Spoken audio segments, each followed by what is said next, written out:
Hey there, it's Tan, founder and CEO of Asian Efficiency, where we help people become more productive at work and in life. And today with me, I have my co-host, Brooks Duncan. How are you today? I'm great. Really excited to share this topic, which is a big one internally. Happy to finally talk about it more externally. Yeah, it's something we've been teaching for many years, and I'm surprised we never had like a blog post or even a podcast episode about it, even though we teach it inside of our courses most of the time. So I think the public is now ready for it to have this life-changing productivity strategy here. So before we start diving in, one of the things we always like to do is share our favorite resources as of lately. So the first one is something that you came up with. Actually, you have all three of them, Brooks. Oh, how lucky are we here today? So Brooks, what are the top three resources that you recommend? All right. So I thought I would have a little theme here. So my top three resources this time are all books. And so they're books that I happen to be reading right now or have just recently read. So I thought I'd share some of that. Number one is The Daily Stoic by Ryan Holiday and Stephen Hanselman. You might be familiar with Stoicism. It's a very trendy topic right now. Ryan Holiday wrote a book that I really like called The Obstacle is the Way.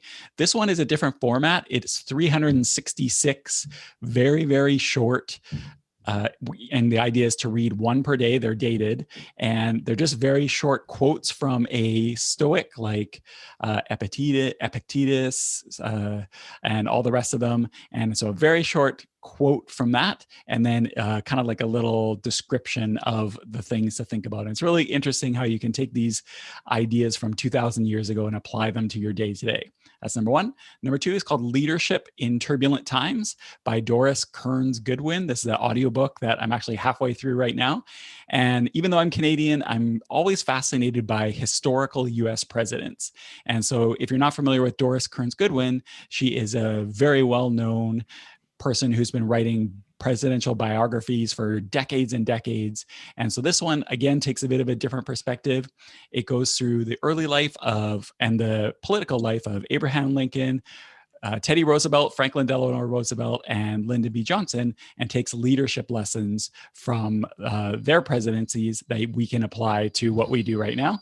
So that's number two. And number three is The Coaching Habit: Say Less, Ask More, and Change the Way You Lead Forever by Michael Bungay Stanier. And that is a great way to take a coaching approach to conversations you have at work and in life versus just like answering things, but maybe coaching people as well. So three great books that I'm reading now or have just recently read.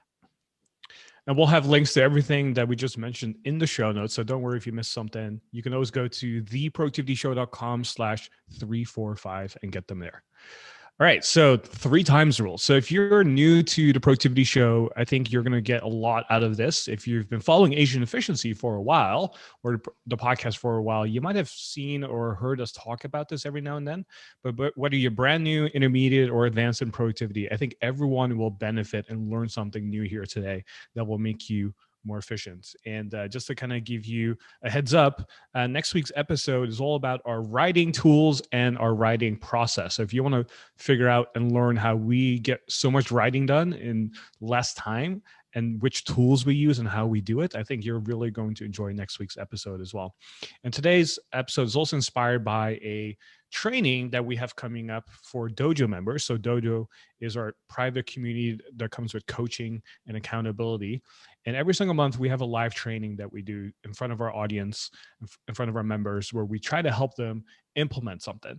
And every month is a new topic. And for April, we have the three times rule. So we're going to show people how to implement this step by step in their daily lives and help them identify opportunities to make them more efficient. So if that's something you're interested in, the next one that's coming up is Tuesday, April 6th.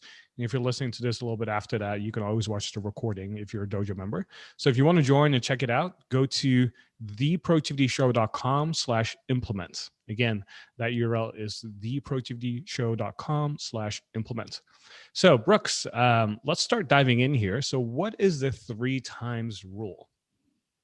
Well, the three times rule is one of those things that is really, really simple, but really, really powerful if you make it a priority. And basically, what it is anytime you have a problem or an annoyance or something that happens to you three times or more, you just have to fix the root cause to solve it. And so it could be something that bugs you, like maybe an app crashes every now and again when you're in the middle of something important, or it could be like a recurring task that keeps coming up. Maybe you are working with video a lot and it just takes hours instead of maybe minutes that it should. Maybe it's a problem with your hardware or something like that. Could be a meeting that goes off the rails for similar reasons all the time. If you really think back to the root cause of it, it could be often being late for basketball practice and maybe your coach is getting mad at your kids. It could be a bunch of different things. And it's this idea that you keep front and center. And this is something I was introduced to when I joined the Asian efficiency team, because this is something that we really prioritize. This is something that Tan really prioritizes. And when you put this idea of the 3 times rule front and center, it's just really, really powerful. It's a way of handling recurring problems. So Tan, since I was introduced to you when I joined the team, and it's something, like I said, you talk about a lot. Maybe you can talk about why it is that we implemented it, why it's so powerful, what kind of the benefits of it are. Yeah. So the way this was born was when I was journaling a lot, I noticed I kept writing the same things over and over and over again. For example, I was late all the time, or I woke up really late, feeling groggy. And anytime I reread my journal, I would notice these patterns of these things that bothered me, or things that I didn't find to be helpful, or things that were kind of like holding me back. And I said, man, this is happening way too often. Like, how do I actually address this now? And that's when I started thinking about, okay, if I see this pattern all the time, I actually have to do something completely different to make sure that this doesn't happen again, right? So, for example, if I was showing up late all the time, one of the things I've tried in the past was to say, okay, I'm going to put the reminder for myself to leave 5 minutes earlier than what I think it would do. But then if I put the reminder in there, I still wouldn't follow through on the reminder, because then I would say, oh, yeah, I have an extra 5 minutes. I need to do something about this, but then I would actually never do it, right? So then I had to force myself over time to say, okay, I'm going to put my reminder 30 minutes way before I actually have to show up. And that was actually the thing that helped me to kind of address that. But over time, I kind of lapsed into that as well. And I said, okay, what's actually the real root cause of all of this? Because now I'm just putting Band-Aids on this, right? But how can I fix the root cause so I just never show up late ever again? And for me, what I had to discover and uncover for myself is to respect someone else's time. And I had to make that mind shift for myself to say, hey, if I show up late, I'm disrespecting the other person. And to me, if someone shows up late for me, and I am someone who values my time a lot, then I would feel disrespected in a way as well, right? So I want to be reciprocal in the sense that if I show up for someone, I want to show up on time to show them that I respect their time, and vice versa. And so I had to make that mind shift. And as a result, when I did that, then that problem of showing up late never happened again. And so the 3 times rule is just the idea that anytime you get annoyed by something 3 times or more, you have to start putting the Band-Aids on it. Now you have to start thinking about, okay, this has happened way too many times. What's the root cause of this that's causing this annoyance in my life? And if you can identify what that root cause of this is and then address it, that annoyance will never pop up again. So another way of saying this is we want to address the root cause and create a systemic solution so that this will just never appear ever again.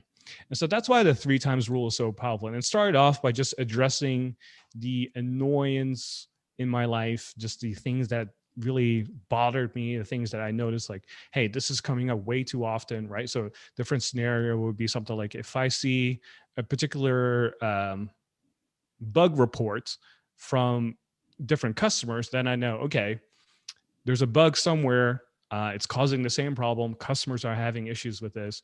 It's come up more than one time, right? Ideally more than 3 times, so we can apply this idea of the 3 times rule. And now we have to say, okay, whatever I tried that didn't work, this bug is still coming up. Like, we need to do something else about this, right?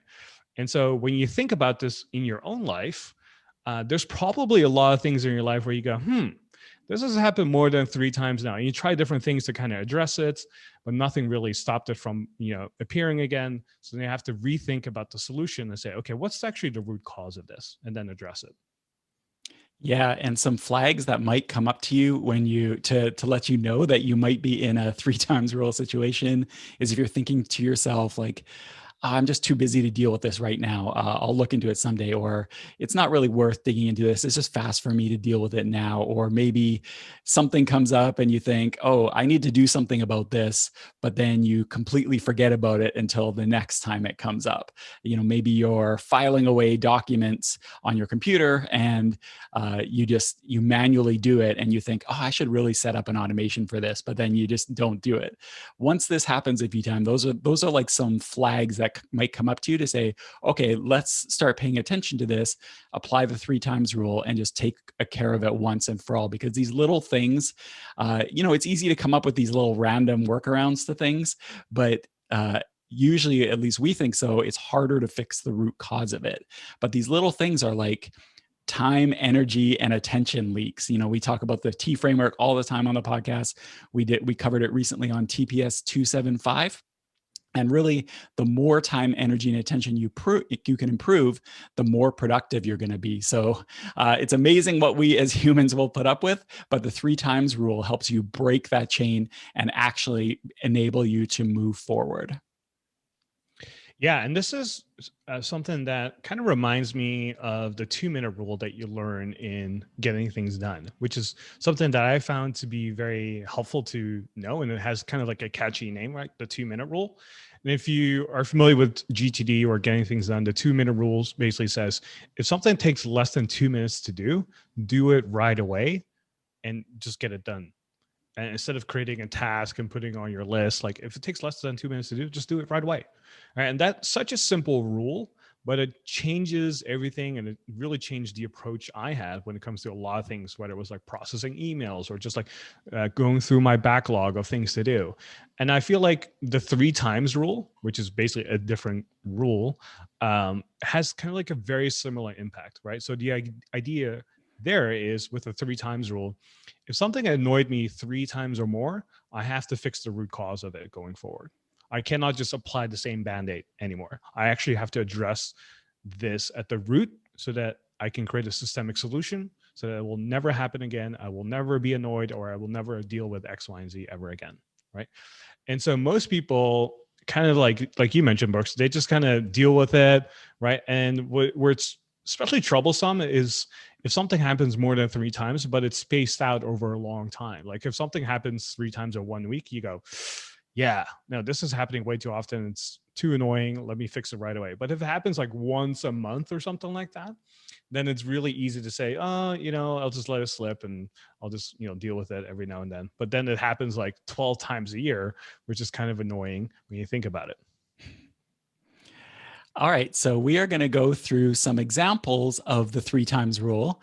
Our examples are in 3 kind of main categories, which we're going to go through. Number 1 is using the 3 times rule in your job. And we will give some examples of times that we've used the 3 times rule in our jobs. And maybe you can think of some opportunities for yourself. That's number 1. Number 2, using the 3 times rule in your company or your team or organization or whatever group situation you might be in.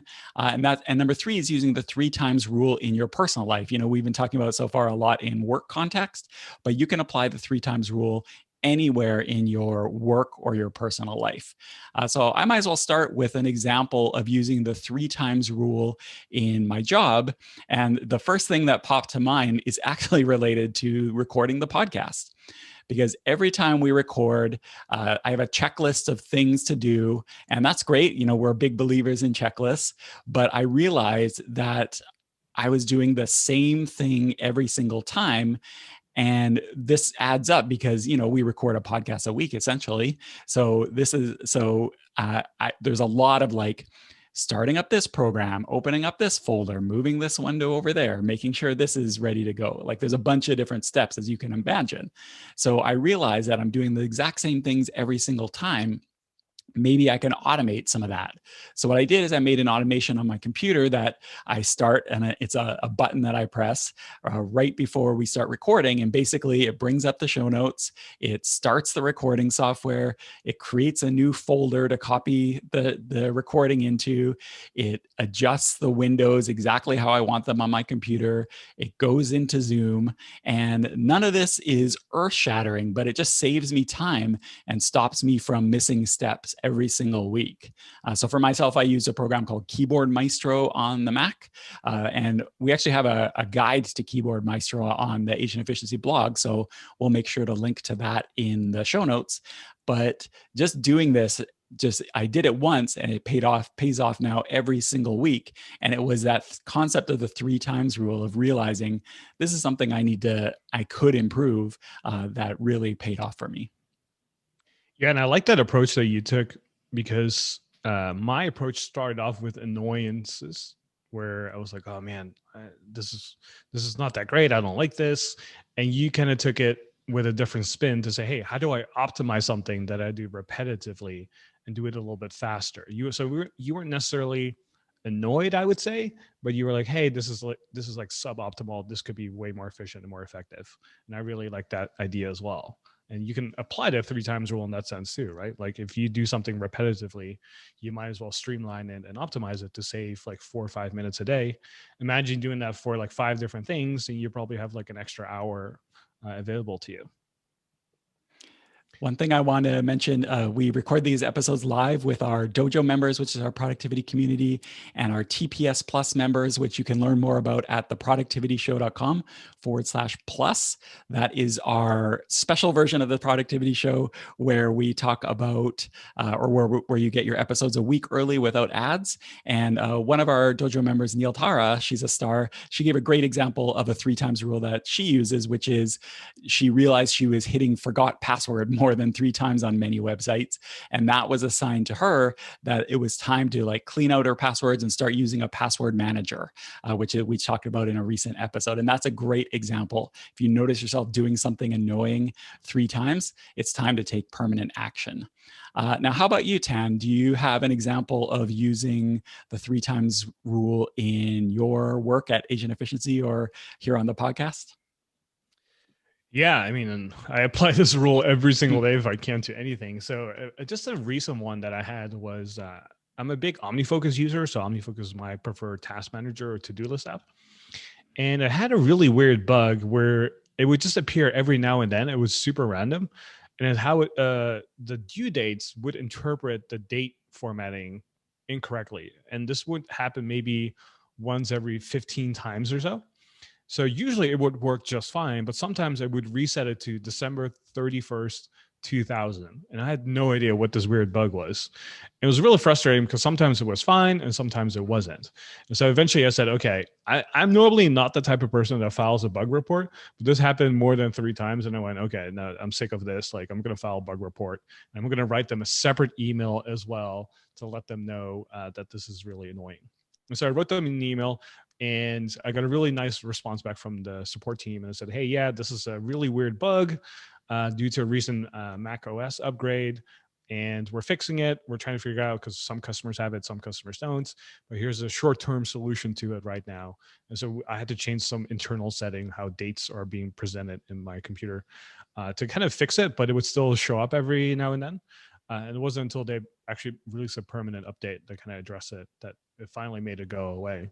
But it took me to kind of like get to the point where I had to file a bug report to kind of like give them that extra push to find the systemic solution for it. Because yes, I could have, deleted the task and then recreated it and try again with a different date format, and that would have been fine. But I had to completely change my workflow just to accommodate something that was a bug, right? So again, anytime you have an annoyance that just pops up more than 3 times, write it down somewhere. And if you get to the critical point where I was and you go, okay, this is more than enough, like I have to do something about it. In this case, I couldn't actually fix it other than filing a bug report. But oftentimes we are in a situation where we can fix something, right? So that's something that showed up at work for me. Now, I think the other example, Brooks, that you want to talk about, or that you want me to talk about, is how we applied it in our company, or in a team setting, right?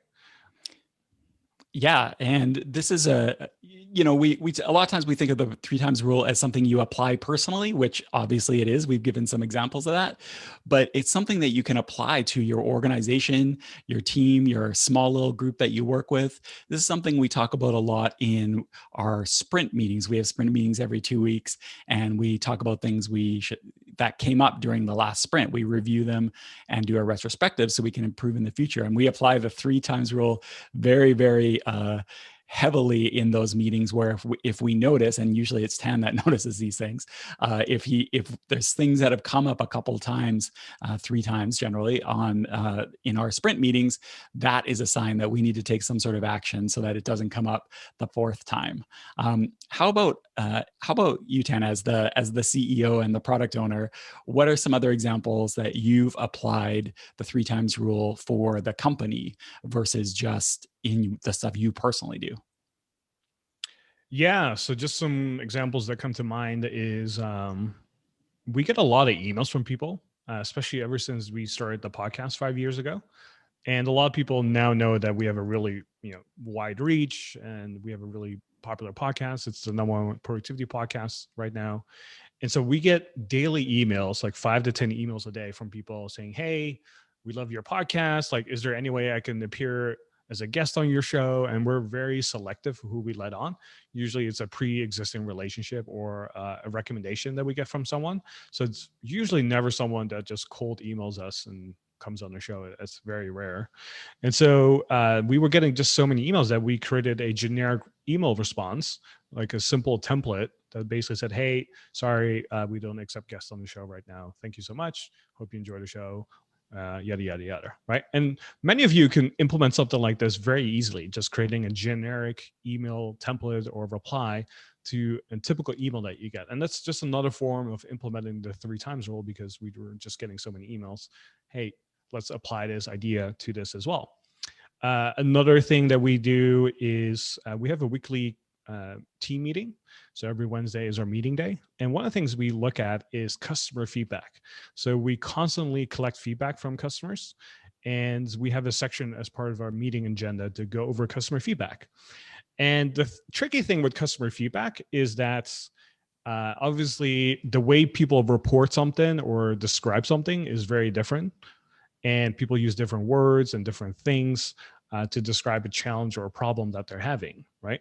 However, if we notice as a team that the same problem keeps popping up multiple times, that's a sign to us to say, "Hey, 3 times rule here. Someone has reported this same issue again. We need to do something about this." And the challenge with feedback is it's easy to dismiss it as a one-off event, right? Like a customer might just have one problem here, and maybe it's just the customer's fault or whatever. That's not something that we can do, and we can kind of dismiss it. But if someone is bringing this same issue up multiple times, then we go, okay, we need to really address this. So an example of this was we were getting emails from people saying, "Hey, I'm going to your website and I'm trying to log into my course, but I have no idea how to log in." And from our point of view, we go, "Well, it's in your email. Like, you just search on your email and you will find a link there." But not everyone can do that, or it doesn't have the capability, or it doesn't have access, or it's just not convenient for them. We're adding friction to something that shouldn't have any friction, right?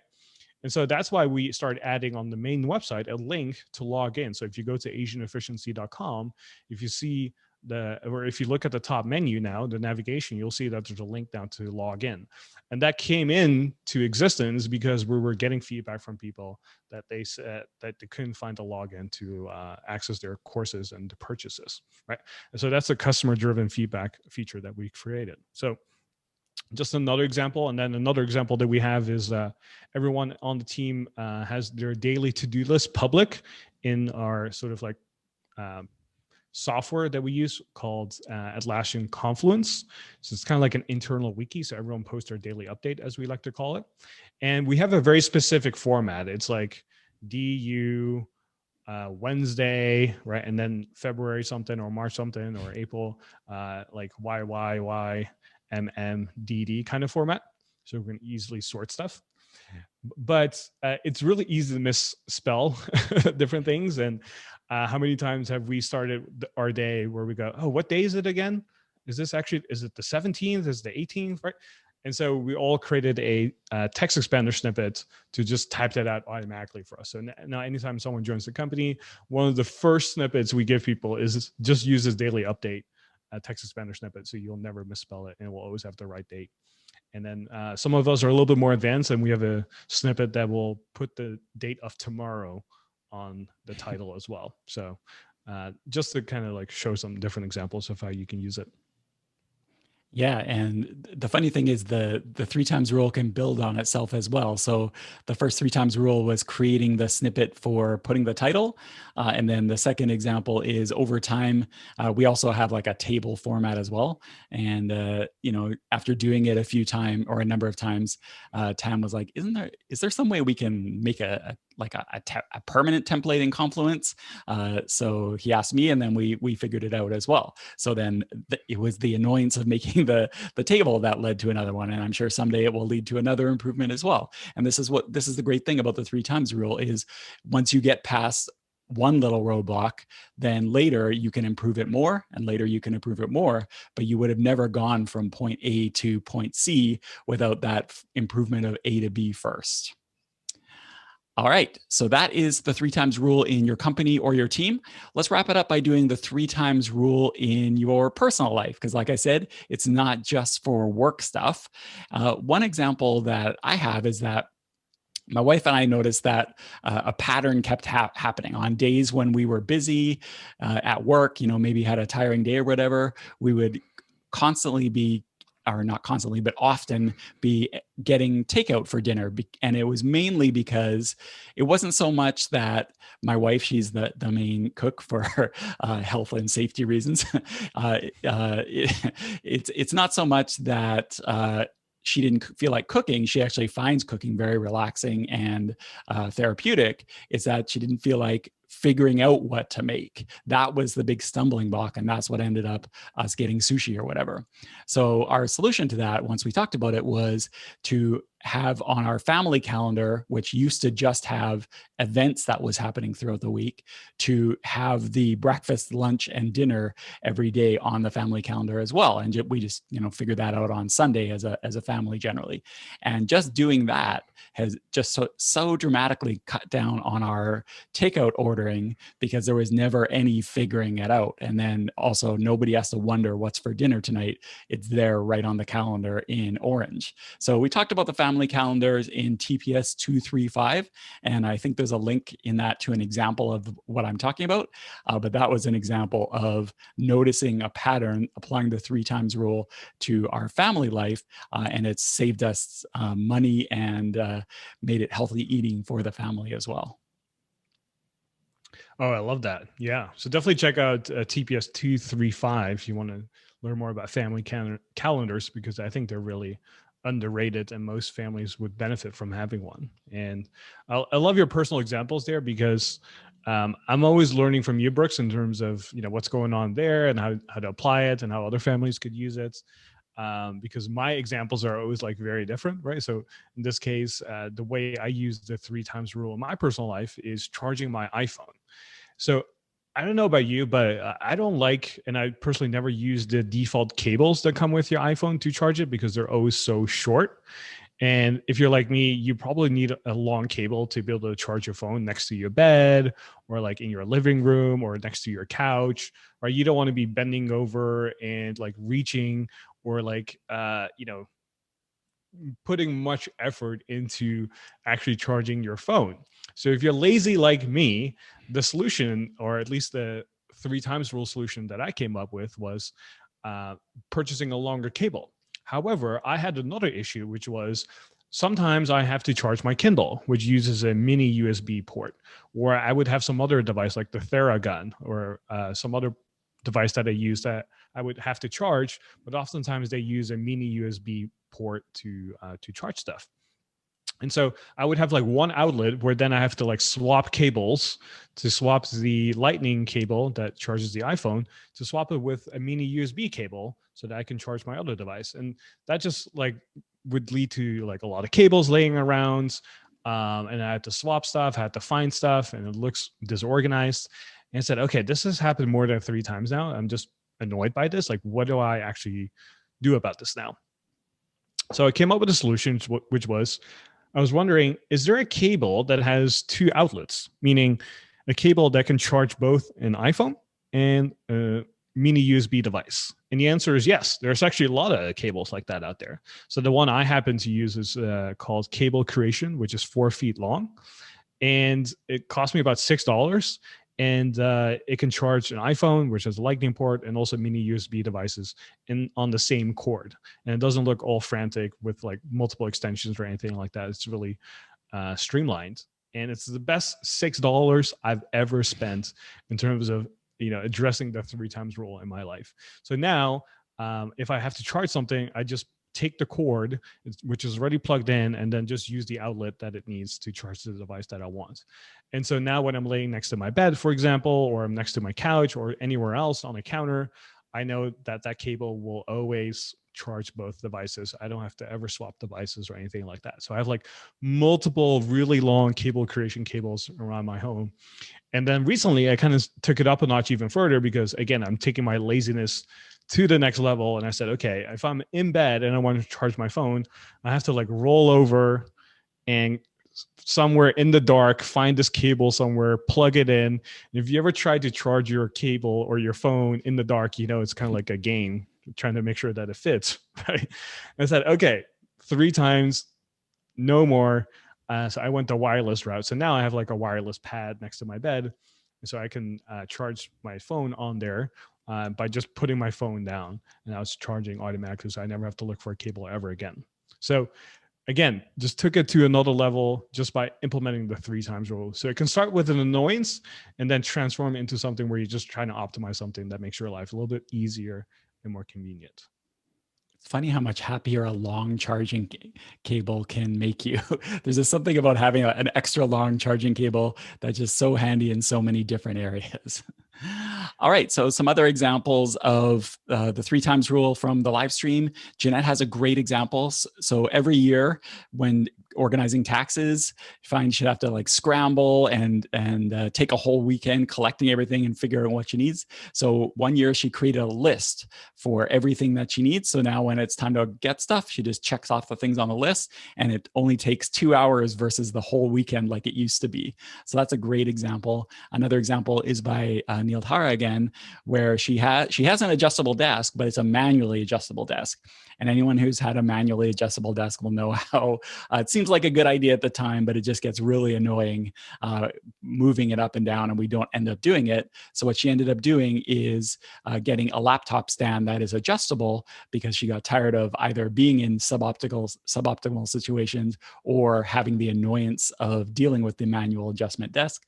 So now she just got a laptop stand that is adjustable, so the desk stays static and it's just really easy to adjust things. So that's another great example of using the 3 times rule. All right, so we gave some great examples of using the 3 times rule in your work life, in your company, in your personal life. If the 3 times rule sounds good to people, Tan, where should they start? Yeah, if you made it this far, first of all, congratulations. You're way more agent efficient now than you were before 30 minutes ago. So as always, we like to keep things simple and actionable for you. So if there's one thing you take away from today's episode, apply the 3 times rule. Think about something right now that has come up for you at least 3 times or more. Is there something that maybe annoyed you, something that you think could be streamlined, something that you think, hey, this has happened more than 3 times now. I have to do something about this. Otherwise, this is not going to change at all. So address it now, going forward, solve it once and for all, right? Address it at the root cause. And that's the first step that you can take today. And if you do that for one time and you see how easy it is, you'll start to notice all these other different things in your life that you can apply it to. So apply the 3 times rule today. And I think you're going to be much better off. And we will have everything that we talked about in the show notes by going to theproductivityshow.com/345. You'll see them there. And again, if you want to join the live training that we have coming up on the 3 times rule and how we have even more examples and things that you can implement today, be sure to join us live. You can go to theproductivityshow.com/implement. And the first training will be coming up on Tuesday, April 6th. And if you listen to us after this, you can get the recording at the same URL as well. Again, next week's episode is going to be about our writing tools and our writing process, so you don't want to miss out on that. And if you want to find out ways to be more productive, check out our quiz at theproductivityshow.com/quiz.